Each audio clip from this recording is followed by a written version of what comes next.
Assalamualaikum, Sampurasun. Kumaha daramang? Mugia dinten ayeuna janten ladang amal kasayan kanggo urang sadaya. Amin. Nepangkeun simkuring sapara kanca, mahasiswa Pendidikan Bahasa Sunda tahun 2018, Fakultas Pendidikan Bahasa dan Sastra, Universitas Pendidikan Indonesia. Dina ieu video, baris medar lengkah-lengkah nyieun media pangajaran dina materi ajar biantara SMA kelas 11. Di dieu, wangun media pangajaran biantara diadu maniskeun jeung media YouTube. Sateuacan kana lengkah-lengkahna, urang tingali heula kompetensi dasar materi biantara SMA kelas 11. Kompetensi dasar materi biantara 3.1 menganalisis isi, struktur, dan aspek kebahasaan biantara. 4.1 mendemonstrasikan biantara dengan memperlihatkan kesantunan dan penggunaan kaidah bahasa. Pikeun nyaho kumaha lengkah-lengkahna, hayu urang tonton ieu video sasarengan.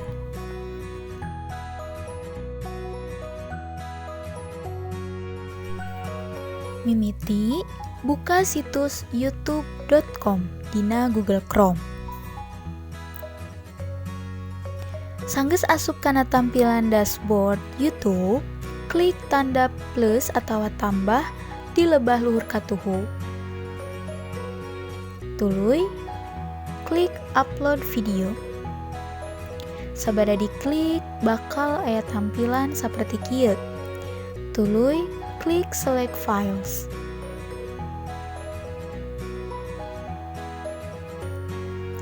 Urang tinggal pilih video anu baris diunggah. Di dieu video anu baris diunggah teh nyaeta video biantara. Tuluy klik open. Tungguan lengkah satuluyna. Tah, sanggeus kitu, tambahkeun judul dina kolom title.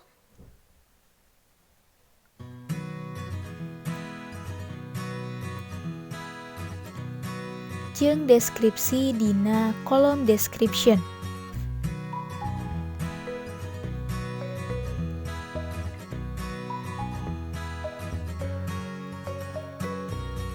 Salianti eta, aya oge fitur thumbnail. Thumbnail teh nyaeta gambar tampilan video urang dina YouTube. Saterusna aya playlist. Playlist teh miboga fungsi pikeun ngelompokkeun video urang dumasar kategorina.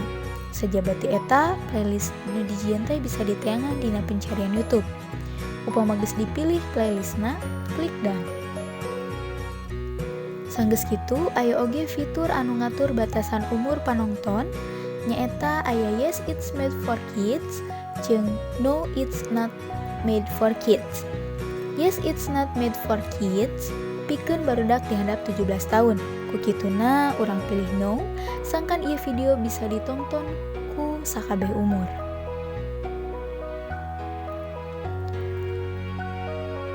Tah, sabada rengse videona, tuluy klik next. Di dieu aya fitur video elemen. Dina ieu fitur, urang bisa ngatur atawa nambahan subtitle jeung sajabana ngeunaan elemen video. Sanggeus kitu klik next. Tah, di dieu aya fitur copyright. Nyaeta pikeun ngecek hak milik lagu atawa video anu baris diunggah. Upama ieu video anu baris diunggah mah teu aya copyright di jerona. Tuluy klik next. Sanggeus kitu urang bisa milih privasi videona. Ku cara privat, unlist, atau public. Upama public, video urang bisa ditonton ku balarea. Tuluy aya schedule. Nyaeta jadwal iraha ieu video dipublish. Kusabab ieu video baris dipublish ayeuna, ku kituna klik publish di handap.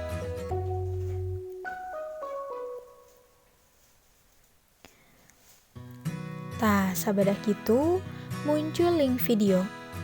Link video bisa dibagikeun ka media sejen seperti WhatsApp, Facebook, Twitter, jeung sajabana. Upama moal waka dibagikeun, klik close. Tuluy muncul channel konten.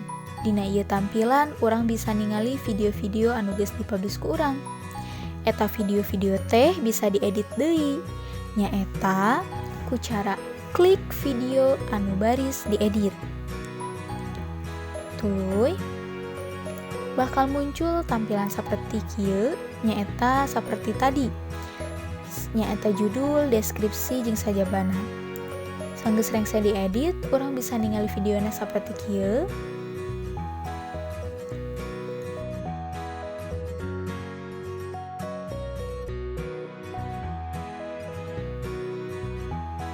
Saupama eta video rek dibagikeun ka siswa atawa guru, klik tuluy bakal muncul tampilan seperti kieu. Sajaba kana aplikasi WhatsApp, ieu video bisa dibagikeun kana media sejenna ku cara klik copy. Sanggeus kitu buka aplikasi WhatsApp, tuluy asup kana grup anu dituju. Paste link anu tadi geus di-copy dina YouTube, tuluy kirim. Tah, eta link bisa diklik ku para siswa, tuluy ditonton videona.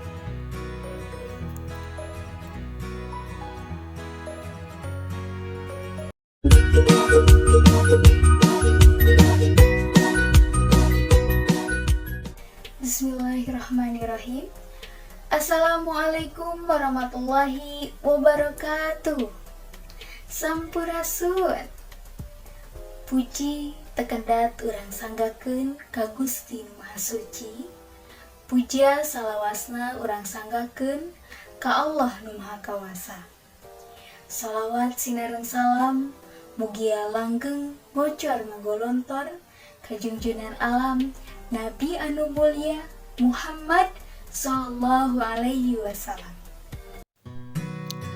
Tah, sakitu anu tiasa dipidangkeun kumaha larapna media YouTube pikeun materi pangajaran biantara di SMA kelas 11. Mudah-mudahan ieu video tiasa mangpaat. Hatur nuhun. Wassalamualaikum warahmatullahi wabarakatuh.